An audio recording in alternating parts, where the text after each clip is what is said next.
О, мразя, че трябваше да се върнеш във време на криза. Имаме толкова много за наваксване.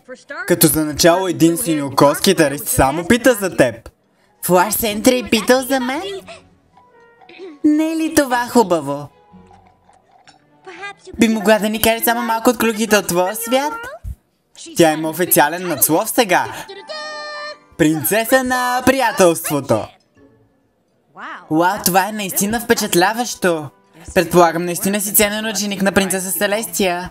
Тя дори си има свой замък. Замък? Ти си имаш свой замък? О, прекрасно! Какво ново тук?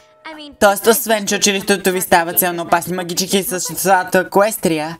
Да, това не е точно единственото странно нещо, което стана откакто напусна. Доста сладко, а? Случва се на всички нас, докато свирим. Короната ми беше върната в Еквестрия, но малко от магите трябва да останала тук в Хантерлот Хай. Сега като пак се събрахме, може да използваме срещу сирените. Точно както успяхме да използваме Несънса Чимър, когато стана това ужасно грозно крилато чудовище. Не се обиждай. Не го приемам. Даже свиквам. Няма да знаят какво ги е ударило. Няма да се тревожим за нищо сега, като Туайлайт се върна. О, доста сигурна съм, че мога да открия нещо за тревога. Но няма да са сирените. Колкото по-скоро, по-добре. Някаква идея къде са сирените?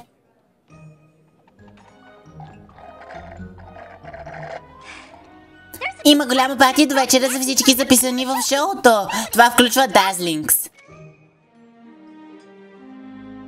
Изглежда, че имаме партия за разваляне.